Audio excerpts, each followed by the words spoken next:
All right, welcome back, ladies and gentlemen. You are listening to Mondays Down South. Guys are back live here on a Monday night in regards to the Mondays Down South, talking about the conference championship games in both the AFC and the NFC.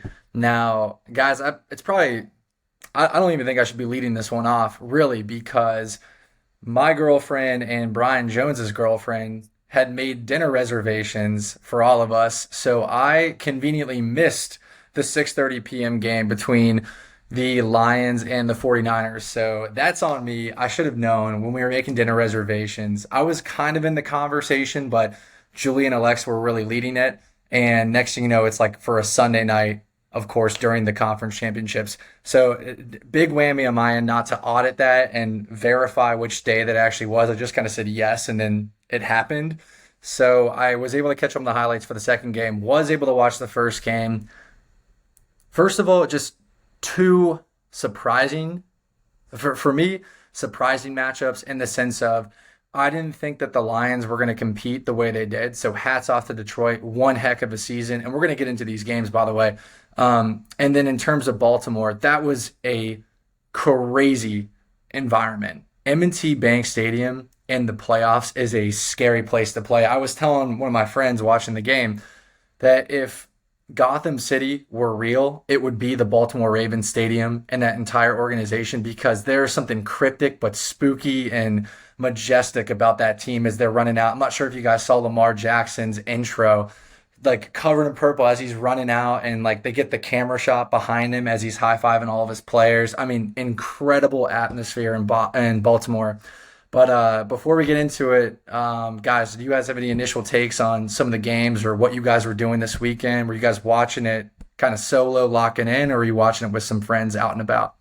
Yeah, so Zach, if it makes you feel any better, that second game, I called Evan to lock in player props, and Evan picks up the phone. He's like, "Yeah, so like the live lines." I'm like, "What do you mean the live lines?" And he's like, "It's like the end of." He's like, "It's like halfway through the first quarter." I was like, "Wait, what?" I thought the game was at 8 p.m. And I'm like taking my sweet old time after the first game to like get my dinner, get ready, and I'm calling Evan about the lives. Oh, And dude.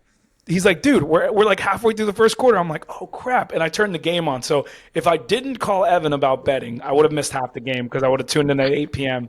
and been woefully surprised when the Lions were up 24-7 or whatever it was at half. So at least you didn't make that mistake. You had a legitimate plan. But as far as to answer your question earlier, I was sitting at home because I was like so excited for these two games. I didn't even want to like leave my couch. I was like, I just want to zone in and like watch every second of it and just try to catch every play. And honestly, it delivered in a very different way than maybe I thought it would. The outcomes maybe not as much, but the kind of the game flow and the ways the game like finished were a little bit more surprising to me. So again, we'll get into that, but I'll kick it over to E.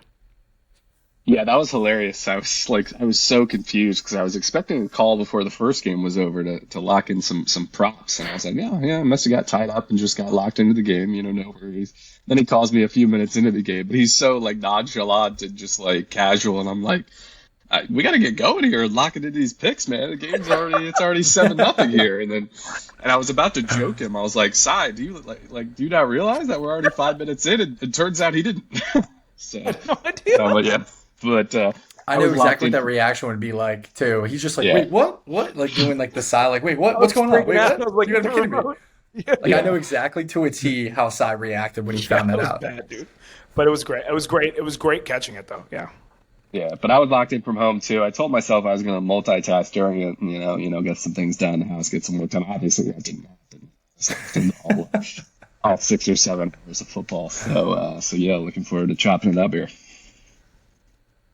Yeah, I think that was like the other thing is it's the last true like day of football. You know what I mean? Like then you go to the Super Bowl, which is obviously amazing, but it's more, or it's like 50% a spectacle and 50% a game. So that was like real football. That was like our last day of real football. So it's kind of sad to think about. It feels like the season flew by, but what a season. And I think it's a great place for us to start too, because game one, man, game one, you guys could see it off though. I mean, it was Ravens, Chiefs in Baltimore, as you said, crazy atmosphere. I had a lot of fun just watching like the fans and like how they brought out Terrell Suggs in like the middle of the game. I was like, this is insane. So you can see it off, Zach. You mentioned it earlier, so go for it. Crazy atmosphere. Speaking of Gotham City and Batman in general, Terrell Suggs came out in a Bane costume, right? Am I seeing this correctly? Because I didn't know if that was from years beforehand or not. I But don't Terrell, think I don't think it was a Bane costume, but he did. What was crazy was he came out when the Ravens were down in the second half, like right after the offense like gave the hmm ball up, and then the defense made like three huge plays right after. So you could just tell he kind of like amped them up a little bit, like right when they needed it, like Sizzle, bring in the old school monster Ravens energy. Okay, what's hilarious is I'm going to put this up on the screen here. He has done Yeah. it before where he's coming out in the Bane Yep. costume, which is wild. Okay, so it might not have been during that game, Yep. but regardless, that was such a highly anticipated football game. I got increasingly excited in the build up, not just because of all the antics that were going on, right? So, Justin Tucker's, I love how it's the kicker. It's always the kicker that's trying to get into the opposing QB's head as they're playing on the road during a crucial playoff game. But let alone Justin Tucker trying to get into the head of Patrick Mahomes and company, so much that they got into a small little quarrel where Patrick Mahomes is kind of taking like the kicker stand and he was like just chucking it left and right as Justin Tucker was kind of like warming up for his kicks and whatnot. It got so intense that Travis Kelsey took Justin Tucker's helmet and just chucked it aside. So like there were definitely some pregame antics. I know L'Jarius Steed and a couple of Baltimore Ravens players were getting into it, preferably the receivers on Baltimore's end and the corners and DBs on the Chiefs end. So make no mistake about it, before the game, I was getting that increasingly excitement feeling. Then the game started and it was fireworks right from the jump. I said my largest worry with this game was if the Chiefs went up 7-0, and that's exactly what they did. That drive was incredible. In fact, Patrick Mahomes started 11 for 11 in this game while under duress, while going up against one of the best defenses, if not the best defensive unit in the league. Um, just slicing and dicing, cap with a beautiful touchdown pass and catch to Travis Kelsey himself on Kyle Hamilton, which I thought was going to be the X factor this game. And don't get me wrong, Kyle Hamilton played an incredible game. That first round draft pick was so worth it. And he wasn't even drafted in the top 10, I believe. I think he was like 13th or 14th. The kid is a stud. You might have to fact check me on that. But No, I'm sorry. ultimately, oh, okay, gotcha.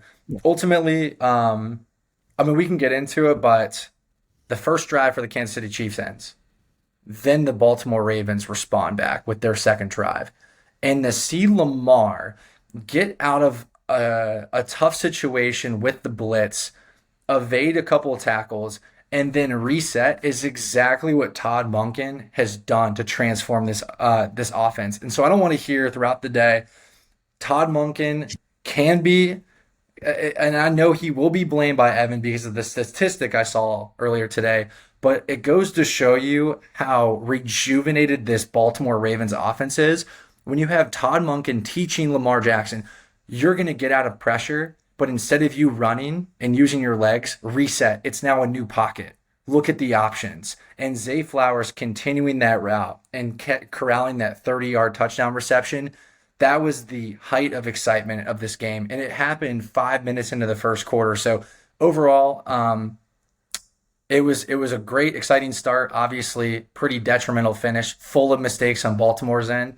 But I'll stop there and maybe get Evan's take, and we can kind of go from there and talk about this more in detail. Yeah, no, I mean, we'll talk about Monken specifically and his game plan for this game, but which was different than kind of all year because I think he did a good job all year. And like you mentioned about Lamar, like we talked about last week, using his legs to allow his receivers to get open downfield as opposed to necessarily scrambling as much. But Yeah, I think the energy in the building and like all the excitement on the players, most of those players haven't been in this type of game before. Probably worked against them. You saw like just tons of sloppy plays, like tons of, bad penalties, bad discipline penalties. It seems like they were pressing quite a bit, especially like you mentioned, going down 7-0. Probably the worst thing that could have happened for them, just from a pressure standpoint and how it kind of changed the rest of the game for them. But yeah, after that touchdown, I would have thought they'd, be able to settle into the game and be fine. But then the Chiefs just kept coming there in the first half and, put them in a tough deficit. So, and then they just completely abandoned the game plan, abandoned the run. I mean, the stat you're referencing that I shared was 6 designed rushes to the running backs. 6. And I can actually count 2 of those, I believe, on those first 2 drives, just in like 3rd and 1. The 4th and 1 was a Lamar scramble, but just on those 3rd and runs where you're just trying to pick up a yard and, get the first down, those hardly even count to me. And there's another stat I saw that when Baltimore runs it more than 20 times a game, they never lose. Now part of that is game script, right? When you get the lead, you end up running more. But I don't really understand the game plan on offense. Maybe we can, before I jump into kind of Lamar's shortcomings down the stretch and whatnot, just leave it there. But I think, abandoning the game plan so early on when you're, a run first team, was, kind of the biggest undoing here. I'll jump in. I think I agree with you, Evan. I think they really got away from what they're good at. This is kind of what I was talking about last week, though. I said that their worst situation for them is if the Chiefs get a lead early in their house, because then they're going to be pressing and then they're going to be forced to throw the ball. That doesn't mean you have to always force to throw the ball. You were able to come score a touchdown immediately after and respond. But then after that drive, it just kind of felt like it was a little bit lackadaisical, and Spagnuolo just owned them. I mean, Spagnuolo sunned Monken and whoever, Harbaugh, whoever you want to talk about. He absolutely owned them. They didn't know what to do. It's crazy, too, because if it wasn't for Lamar making a couple of, ridiculous plays, this game could have been even worse. There was, several mistakes made on offense. I mean, obviously, the penalties. And Evan and I were talking about this in live time. The reality is there's levels to this when it comes to, being prepared for a playoff game and mentality. And I'm not saying the Ravens don't have it. I believe wholeheartedly that the Ravens will get there. They're still a very young team in terms of their overall prowess, and I really believe that they're going to be great for years to come. So this is not going to be the last time I think we see them in AFC Championship. So I don't want to, I'm not here to destroy the Ravens. I like them. I like Lamar. I said it at the beginning of the year, and I legitimately believe that we will continue to see them succeed. The thing that you notice, though, is even when we're joking about the Justin Tucker thing or whatever it is, Travis Kelce is one of the most playful, goofy dudes outside of the field. But when the game starts, or even before the game, they're locked in. Chiefs just come prepared. In a way, it's almost like I'm tired of kind of the Brady Patriots comparisons because it's not quite 1-to-1, but I do see a lot of similarities in the context of the way the team operates. They don't mess around. They don't get penalties. They don't give up the stupid yards. They don't fold when the pressure is there, right? And that's really what the difference was there. And the biggest takeaway I have from this is I've been saying it. I went on my rant last week, so I'm not going to do another Chiefs Mahomes rant because you guys have heard this a million times from me, and anyone that's ever talked to me is probably sick of hearing me talk about the Chiefs and Mahomes because I'm always standing them. But the reality is they are always ready for the big moment, and now they've proven it on the road throughout this entire playoffs, beating 2 teams that they were underdogs against. So kudos to them, because I am a little bit tired of people saying, and it's not specifically us, because I think Evan and I acknowledged this during the game, but in other groups and stuff that I'm talking with, about people pointing to, the Ravens beat themselves. To a certain extent, they made the game much harder for themselves than they needed to, but at the same time, I think it's very unfair to say that the Chiefs didn't go on the road to Baltimore, play amazing defense, and take the early lead and put themselves in a position to put that pressure on the Ravens. You know what I mean? I think the Chiefs deserve a lot of credit for what they did on the road in a crazy environment, by the way. And furthermore, Sai, I think that's a very captivating point. I was also seeing some information from some Ravens fans I know over, the Chiefs get all the calls. And that is so frustrating because although there were some roughing the passer calls and stuff, none of it was questionable. Patrick Mahomes got hit straight in the face by a defensive tackle as he was getting rid of the ball. And on top of that, let's play the flip side of the equation. When Rashid Rice received the screen pass on like a 3rd and 20 and ran into the end zone for a touchdown that was called back for the second straight hold in a row on the Chiefs side. So I don't really think the Ravens have the opportunity or the ability to blame the refs in this situation when it saved them a touchdown on a 3rd and 8 with broken coverage that they got bailed out of. So I don't want to hear any type of favoritism towards the Chiefs when the Ravens got bailed out of a touchdown. And when you look at the grand scheme of things, the penalties were pretty even towards the end of the game. Now, let me ask you this, Evan. You seem to be disagreeing. What did you think There was one about? big miss. Yeah. Was it the Zay Flowers taunting? What was the big The, miss in your sorry about holding. opinion? penalties. Uh, Yeah. the Yeah, main thing I disagreed with was that it wasn't even. Now I'm not saying it should have been even, but the Ravens had like 8 for 100. The Chiefs had 3 for 25. I don't think the refs by any means cost them the game. I did Yeah. think the Chiefs got a favorable whistle. I thought the Flowers taunt in that situation, he did do quite a bit. Um, Too much. too to much. I mean, and ultimately, the plays that cost him the game were the Flowers fumble in the end zone, the Lamar throwing into triple coverage, specifically the Flowers fumble in the end zone, Yeah. the Lamar throwing into triple coverage. I don't think it was the refs. I do think the Chiefs got a favorable whistle in this one, but not enough to blame them for costing them the game. Yeah, I agree with you there. Well, I think they're smarter about their approach, though. The Ravens, and again, they're a young team and they haven't had as much experience in the playoffs.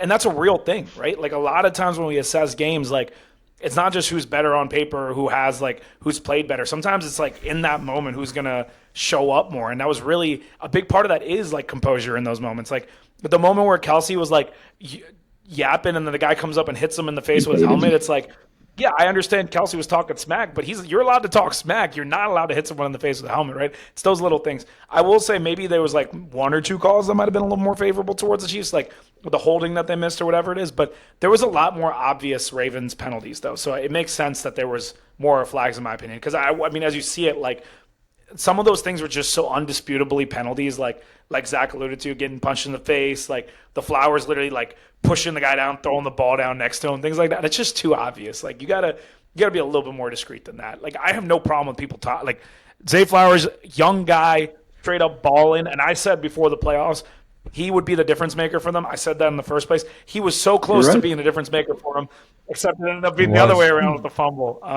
I feel for him. I do want to say real quick though that he is a dog, and he's going to be so good in years to come. I mean, for him in his rookie year to come on like that in an offense of the Ravens caliber, which isn't always run first, which isn't always pass first. It just goes to show like what his ceiling is, and I think he's going to learn from some of these mistakes. It's hard for me to blame.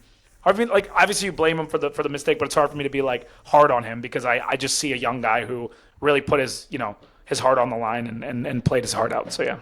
Yeah, he's a star. I mean, that whole sequence, like, I mean, so first off, the play that he gets the taunting on, like Lamar underthrew him by. No, I'm not saying I expect him to go across the field and be able to throw it 65 yards like Josh Allen or something. So, you're not going to be able to lead him like you normally would like to on that play. But like he still underthrew him by so much where if you can get it a little further downfield and like hit him a little bit more in stride, he probably scores the touchdown. And then the taunting, obviously, like if he doesn't taunt, they probably get a touchdown. And then Probably. they still basically got a touchdown, and then he, was careless with the ball at the end. I mean, and you get that, you're down 3 with, 10 minutes to go. Chiefs, have been moving it a little bit to keep field position, which is another point I wanted to make, but ultimately weren't putting points on the board. Like I gotta think if Zay doesn't fumble at the 1, they're probably gonna win that game. And there's so many pieces of that whole sequence that went wrong that man, it's got to be tough for them to look back on. Well, that's the problem is the Baltimore Ravens have flashes of success. I'm thinking of the play we alluded to earlier where Lamar threw that 30-yard dime to Zay Flowers after escaping pressure. I'm thinking of Lamar Jackson catching his own pass and running for another 20. I'm thinking of Lamar waiting That was on a fourth. ridiculous. It was ridiculous. 4th and 1, staying patient behind that offensive line, knowing Chris Jones is right there and still managing to run 20 yards on the play. So my question, and I'm going to angle this to Evan because I want a clear answer here. What do the Ravens need to fix? You've been against them and you've been for them at certain points during the season. What do the Ravens need to fix in order to get past the Chiefs echelon? Because they got dominated in time of possession. So they have flashy offensive plays, but to Sai's point, they're not necessarily consistent. So, like, what do they need to do to fix that if they're going to be a perennial threat? Well, first off, they got to hope that Mike McDonald doesn't get one of these last two coaching jobs. I think that's number one. Honestly, I think their only problem was, like Sai mentioned earlier, handling the blitz package with Spags. I did mention that last week from a matchup standpoint. I was concerned about Lamar handling that blitz because he's not a typical pocket passer. And I don't think he has the skill set to be one. I know many people in the comments disagree, but so I think it's less about like fixing anything and more just about better game planning. Because when you blitz a guy with such elite speed and like escapability, it's like a high risk, high reward type of thing. Because if he gets outside of that blitz, like there's going to be wide open receivers or wide open lanes to run. So, and on this case, it worked. Lamar wasn't able to find early receivers early in the offense. Give credit to the Snead and McDuffie, who are studs on the outside. But I don't really think they need to fix anything. I think they just come back next year with the same group. Again, hopefully maybe clean up Lamar's ability to handle the blitz and be a little more disciplined and more prepared next time. But I don't really think they need to change a lot. Run the damn ball. Yeah, the damn ball. Possibly. Yeah, and stick to the run. You're right. I should have mentioned that. Stick to the run, please. I want to say this. Assuming, I would agree with you, Evan, but assuming the Chiefs can continue to put up points against the Ravens in future years, right? Like assuming Mahomes and Kelsey can do what they've done. Maybe they add an offensive weapon, which I think, you have a good receiver next to Rashee Rice. That offense is going to be insane again next year if Kelsey can stay healthy. If the Chiefs can still put up points, I don't think the Ravens can beat them like this.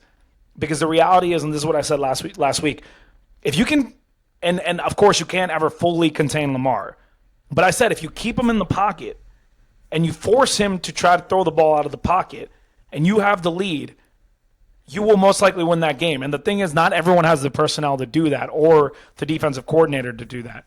The Chiefs do. And with Spagnuolo and the speed they had, those man blitzes they were sending with them containing the outside and Chris Jones rushing the middle, I mean, that's a nightmare for Lamar. I truly don't know how they beat that if Lamar can't turn into more of a pocket passer. And as you alluded to, that's not where his comfortability is. Like he wants to get out of the pocket and make big plays. So the reality is, unless you can teach Lamar, which I think you can, but you're going to have to change his game a little bit. Unless you can teach him to take the checkdowns, to not always try to make the big play, get your 4 or 5 yard play to keep the offense moving. You can't beat that. That's just not how you beat the Chiefs, because they're going to put your guys in man and take away anything. They were trying to make the big play all the time, and that came back to bite them in the ass. Maybe run the ball a little bit more, I agree, but that Chiefs defense and the way they blitzed them was the perfect recipe. The problem is not everyone's going to be able to contain Lamar the way that they did, because the Chiefs have so much speed. The young speed was so impressive. Even when they were sending all-out blitzes with man-to-man, they were still staying with the Ravens receivers and keep making it uncomfortable for them. So that's one takeaway. Maybe if Andrews is a little bit healthier next year, it helps. But yeah, the ball challenge. I mean, the Chiefs didn't score a single point in the second half. They moved the ball a little bit, enough to keep field position, which was huge in this game. The Ravens had to go very long fields pretty much every time. But the defense on the Chiefs was obviously fine. 17 points. They should be able to score that easily. And yeah, I mean, this was my criticism of Lamar at the beginning of the year. Showed up at kind of the biggest game of the year, but really it's just a matter of see blitz, go to your hot slot guy, your hot check down, whatever it is, and he's just gonna have to learn to do that, and we'll see if he can. But yeah, I agree. I mean, I think that's gonna be. Ev, kick us off in this next game here. All right. Lions came out hot. First drive, scored touchdown 6 plays. Jamison Williams finally making an impact. Nice early game script by Ben Johnson. Brock Purdy throws a pick early. Looks like it might be a shaky outing for him. Lions go up 17 something, which was the biggest comeback in NFC Championship history. Ultimately, I mean, the big fumble by Jahmyr Gibbs, I think, was the big game changer. The Niners started moving it on, pretty easily in the second half. I'll shout out Brock Purdy, who made some incredible plays, specifically with his legs, made some big plays, McCaffrey was McCaffrey. And then the Lions receivers, too, just could not catch the ball in the second half when I think the Lions still had it very much in control. And then they go 3 and out after allowing the game-tying touchdown on 2 like dropped passes over the middle of the field. So I think this was another just kind of young team that hasn't been there before.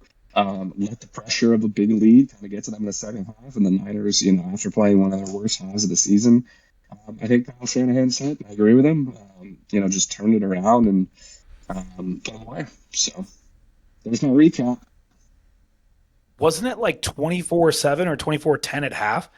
I mean, it was 24-7. like, yeah, they were stomping them at first. That was I mean, I'm not surprised by the comeback because, I was as I was watching the game, it was like, you could just tell the 49ers were like, that second half, they basically played perfect ball. I mean, their offense was moving at will, and then their defense was holding. I mean, obviously, the drop passes are a big part of one of the stops and the Gibbs fumble. But even before the Gibbs fumble, Brandon Ayuk made that crazy catch off the helmet ball, which was insane. Then they scored the touchdown. Then the next drive, when it's a one-possession game, is when Gibbs fumbled. And we saw 2 rookies make rookie mistakes, Gibbs and Flowers, both of whom are going to be elite-level, amazing players for like the next decade, make mistakes. And that's why I got to give those guys a pass because they played their hearts out and like they're maybe trying to do too much in a certain moment or weren't prepared and it happened. And that happens. You're a rookie. It's your first year. Gibbs gave his heart to that team all season, and I got to give him respect. But, yeah, that was a big part of it. A big question I want to ask, I know, Zach, you didn't get to catch it, but, Evan, a lot of people have been debating the 4th and 3 call.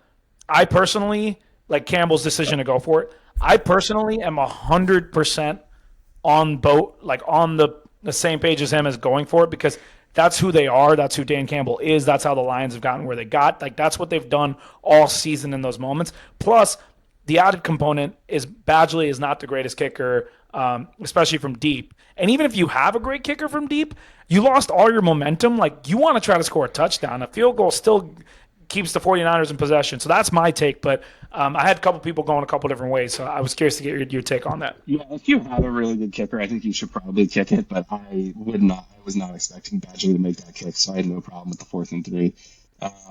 I do start to wonder, can we not most of these Dan Campbell super crazy decisions I've seen, a lot of them really don't work out and start costing them. I think back to that Dallas game where they did get shafted by the refs, but he went for a 2-point conversion from the 10-yard line. That is just that is an insane decision, which didn't end up mattering again. Yeah, that's true. But I start to wonder, can we not separate the kind of upbeat, enthusiasm, aggressive nature of a coach from still making sensible, smart in-game decisions?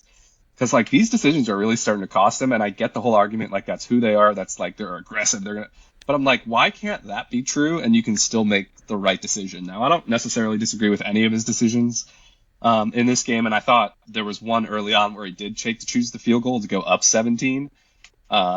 Which I thought was definitely the right move, but I was worried he was gonna go for it and really make a big mistake. Although in hindsight, they probably needed those 4 extra points, so maybe I'm wrong here. But I didn't really have any big problems with his decisions, but I am kind of starting to wonder. It's when do these start turning into how we talk about Brandon Staley, right? Because you can argue that he trusts these analytical decisions that on paper are smart, and then Dan he's almost doing the opposite and saying, this is the wrong decision on paper, but I'm going to send a message to my team and start going for it. When do we start to question that? I don't think it's anywhere near now, but just something I'll have my kind of antennas raised for the future. Well, I think if it gets to the point where he actually is costing his team's games consistently, then of course, this isn't a Staley situation though, right? It's actually the opposite. His aggressiveness is in a lot of ways making their offense, putting their offense in position to make the play and continue drives and put them in a position to win. They have a great offense, and they have the pieces to do it.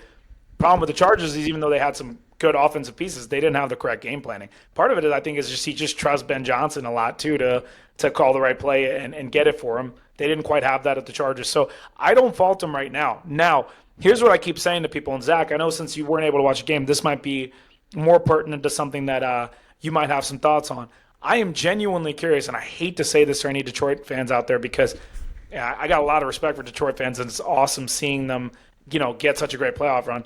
If Ben Johnson, let's say he does go to the Commanders or he does go to another team, which most likely is going to happen because he's going to be the hottest name in the coaching search, are the Lions going to even come close to this again? Like, do we think that they're going to be able to do this without Ben Johnson? Like, they're going to have to get a really good OC. I mean, not that they don't have the weapons, but look at what Goff has become with Ben Johnson. Look at how the running backs have played. Look at Amon-Ra St. Brown, who they drafted under him. Like, look at Laporta, who has been amazing, by the way. Like, he has been such an asset as a rookie, speaking of other rookies that deserve props. I am genuinely curious, and Dan Campbell almost kind of said it at his press conference. I was shocked when he said, we may not do this again. And I was like, that's not really the message I expected from him, but oh my gosh, like I'm genuinely curious. If Ben Johnson is not back with the Lions, are they even going to make playoffs? Like, I don't know. It's a genuine question. That is a fantastic question, because if you look at all the coaching hires, the majority of them were offensive-minded guys. And that just goes to show you the tide of how the NFL is changing. I mean, look at the guys who got left out. Defensive-minded coaches like Mike Vrabel and Bill Belichick. Dan Quinn, to my knowledge, still has not been hired yet, right? Like, he did not go to Seattle. So a lot of the guys that are filled are these hotshot offensive coordinators that could probably come in and connect with a guy like Jared Goff, who's still relatively young and still has plenty of years in the tank to be a quarterback for this organization. So unless you're looking at hiring a guy like Arthur Smith, which, will probably bring you back to the 0-17 Lions, they're going to have to be really careful with that decision, because you're right. Ben Johnson is as good as gone. That is why I think it's worth criticizing Dan Campbell in this game, because although he brings the intensity, and make no mistake about it, he's the right guy for Detroit. He brings that gridironness, the bite your kneecaps type of press conference that happened 2 or 3 years ago, and look what he's done to this organization and this team. There's something that's worth in that, but it's getting to a point where he's so inundated with the aggressive approach, because it's like it's encapsulated with the city, the gridironness of Detroit. Like, we're going to go for it. We're not going to settle for 3. We're going to go for 7 points. That literally cost him this game. It was a 24-7 game, and yes, their offense stalled out as the 49ers defense balled out like I fully expected them to do in the second half. But there was ample moments during this game that were butchered by poor clock management, timeouts at the wrong situation, and, to cap it off, random fourth down conversion plays that didn't go in their favor. I was looking up a statistic as you guys are going back and forth. The Detroit Lions were second in the NFL this season in going for it on fourth down, but they were 12-5. Why are you going for it on fourth down that frequently? The first place, third place, and fourth place of the teams that went for it on fourth down this season were teams that needed to, because they were down by 20 points. We're talking the Carolina Panthers, the Arizona Cardinals, and the New York Giants. There is no reason for Detroit to be in that conversation when you're a 12-5 football team. I just think, my 2 cents on it is, I think Dan Campbell deserves a lot of criticism for going for it. I'm a big fan of his coaching style in general, but in the playoffs against a guy like Shanahan, you make a mistake like this, you're done. And obviously the 49ers captured that by scoring 27 unanswered points in a row. I mean, that's terrible. That's a coaching problem, in my opinion.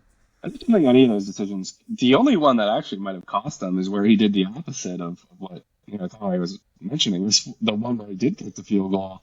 He might have needed those 4 extra points, because, I mean, if you kick the field goal on the second one, you're still going to lose. You know, enough. But, and Cy, I was actually making that exact point yesterday, because it's also Jared Goff needs to get extended. And, they said a report before the game yesterday is that they are going to pay him over $40 million a year to stay, which bumps his current contract up at least $10 million a year. So it puts him into cap problems, where I said long about the Kirk Cousins type, is that if you're going to pay a guy like that over $40 million a year, you're not going to have enough money to go around. However, Jared Goff in this game looked like a legitimate franchise top 10, top 8 quarterback. So if he looks like that guy, they'll be fine from that situation. And then you got to figure out the OC situation. But I don't know if you guys saw the Schefter report today, not to deviate, but it is far from a lock that Ben Johnson gets a job this coaching cycle. So obviously, like Zach mentioned, there's only two jobs up for grabs. The Commanders have 4 guys coming in this week. And I've been saying this for the last 3 weeks that everyone has been saying, oh, it's an absolute lock. Ben Johnson's going to the Commanders. It is far from a lock. I still think he should be the favorite, but it is far from a lock. He's still in play in Seattle, but Dan Quinn is in play in both spots. Mike McDonald's in play in both spots. Tons of candidates going around. So I still think he's going to one of them probably, but it's not a lock, and Schefter just confirmed that today. I mean, this would be absolutely shocking if – I mean, this is as hot as he's ever going to be, like coming off an NFC championship game where you put up a ton of points against the 49ers and you've scored points consistently. Like, if you don't capitalize on a job now, your market's never going to be as good. I wonder if part of it is that he's genuinely asking for too much. Like, it might genuinely be a part of it because I can't – or maybe that people don't think he's a leader of men, but I don't see that being the issue because I don't think McVay or Kyle Shanahan or specifically McVay was particularly like – had that pedigree when he got hired. Like, I'm wondering, though, if he does get hired, like, let's just say in a world he does go to the Commanders or the Seahawks, like, I'm wondering if this is going to turn into a Dan Quinn with Kyle Shanahan situation where Shanahan left and then the Falcons were never the same again. Or maybe an Eagles Sirianni Steichen. Steichen leaves and the Eagles offense takes a huge step back. Like, I wonder if it's going to become that situation.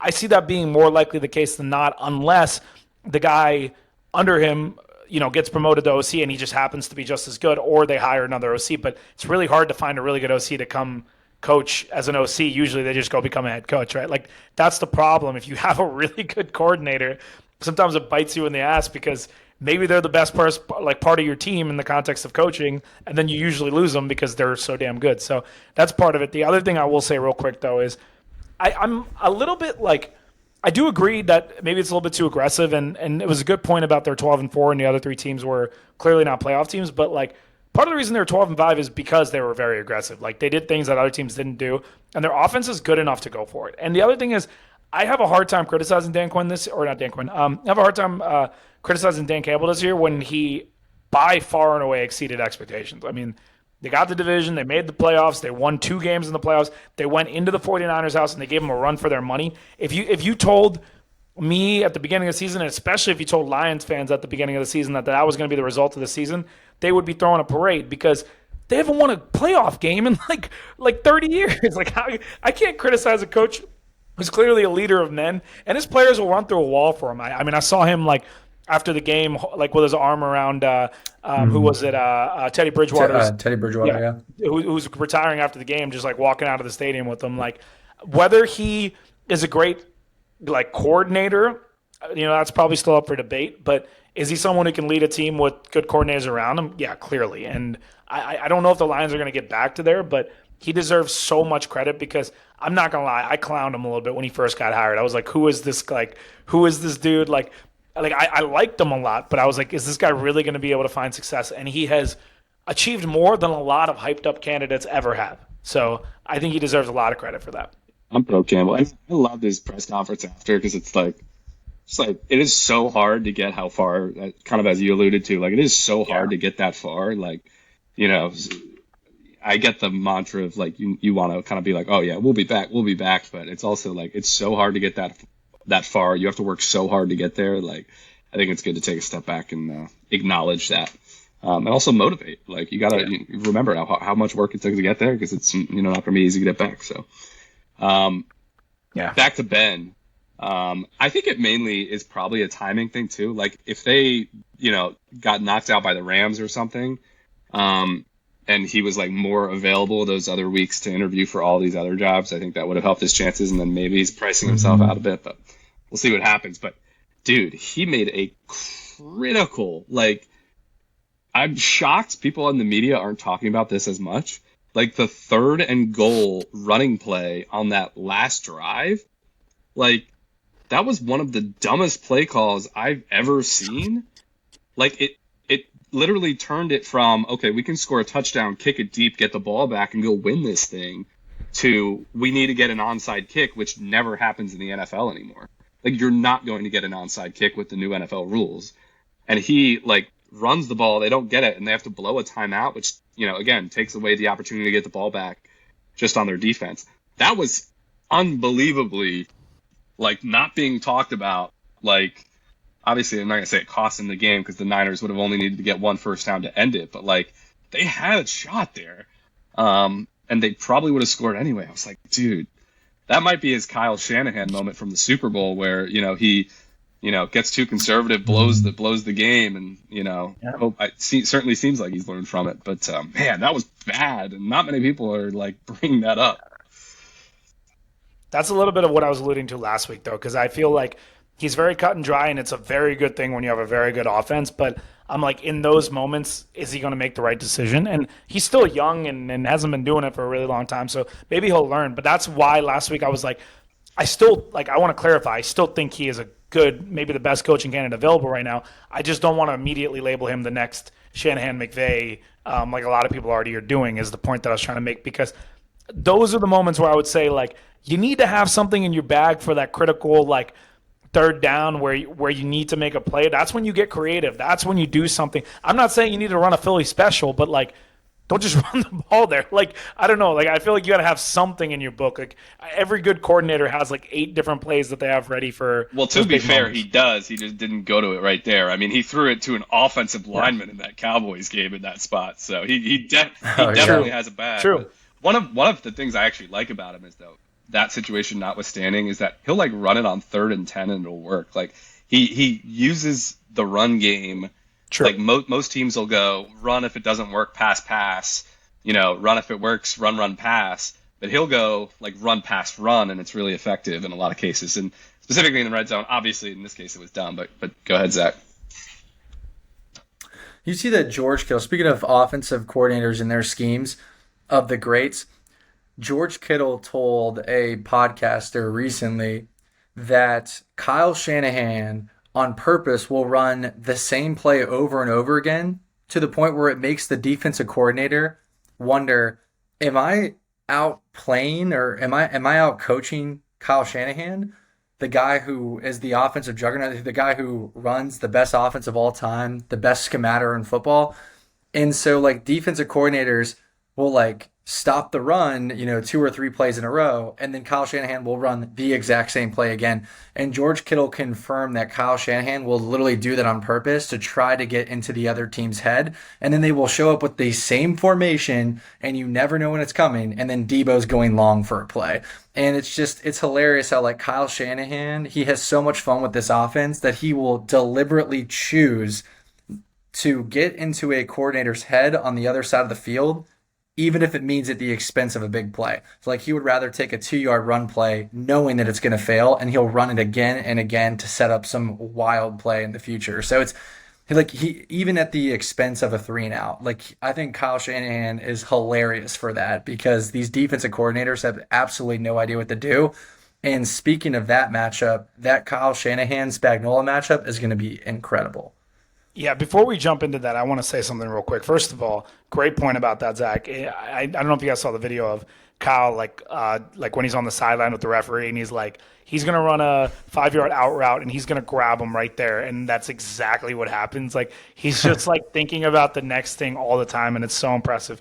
The Lions don't have a defense, or at least their defense isn't good enough. I think we talked about so much, and what's weird is like, everyone keeps wanting to be like, oh, what about that 4th and 3? What about the receiver drops? What about this? Yeah, there was a lot of mistakes on the offense, but I don't know why the defense isn't getting more crap. Sure, they hold them to 7 points in the first half. They put up 27 on your head in a half in a playoff game. Like, that is not good enough. And even in the games they won prior to that, their defense wasn't great. It was like their secondary you can carve up at will. Like, they don't have a good defense. And the problem is if Jared Goff gets that extra money, eventually they're going to have to pay Gibbs. They got Montgomery on contract to pay Amon-Ra St. Brown. Jameson Williams is coming on. And then they got to get more defense. They have a great edge rusher they drafted. Like, they got a lot of people they need to pay. So, and you need to improve your defense. So that defense is not good enough. So I'll say that. The other thing I want to say is Deebo Samuel was that dude. And Gardner Johnson, if you want to go talk smack, you could talk smack to, to Baker Mayfield. That's one thing. Don't go talk smack to Deebo Samuel. He made you look like a little baby out there. And you made 2 terrible mistakes, which, was a big part of your team eventually losing that game. So you can go home and talk all your smack to your wall while you watch the Super Bowl, dude. I'm tired of his nonsense. He looked so bad this weekend. They sunned him so bad. Yeah.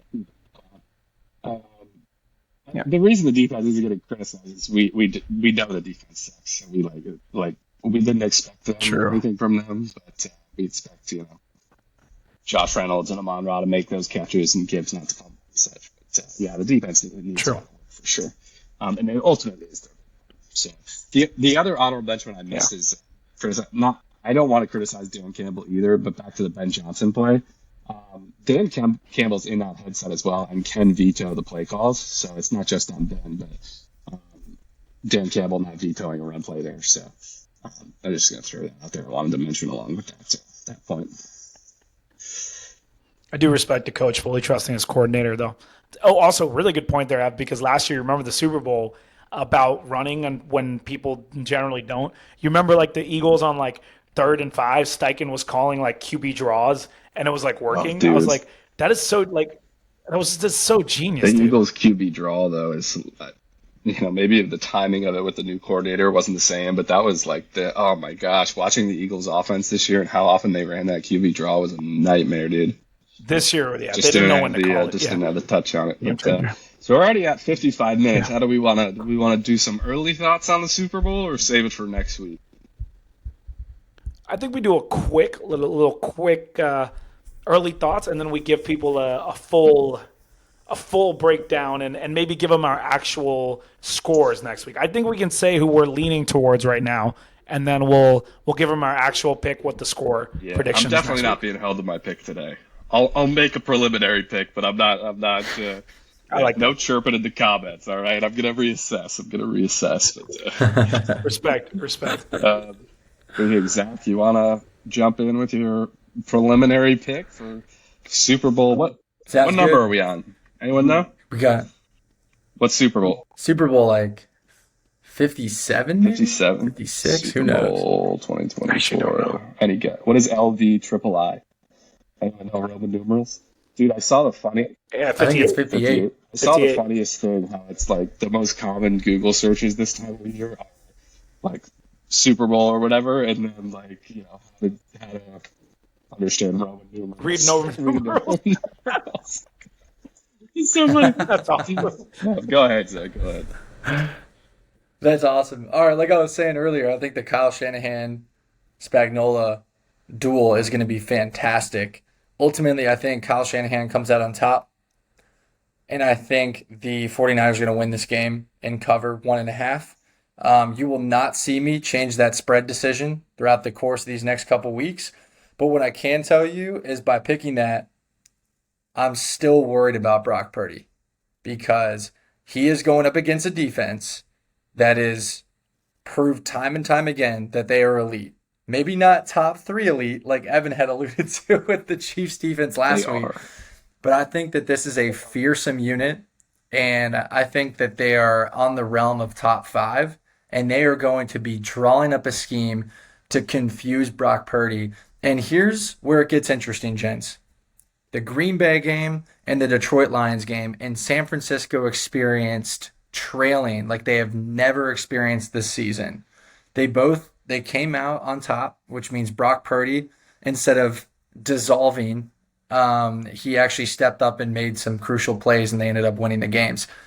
My worry is when the Baltimore Ravens played the 49ers and they went up early, Brock Purdy threw 4 picks in that game.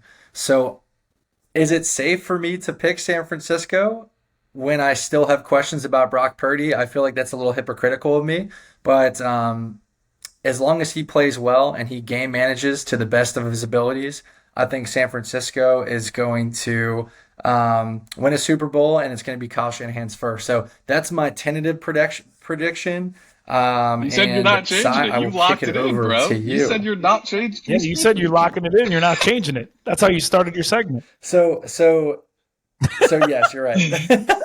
He's immediately reconsidering everything. That was the most confusing pick.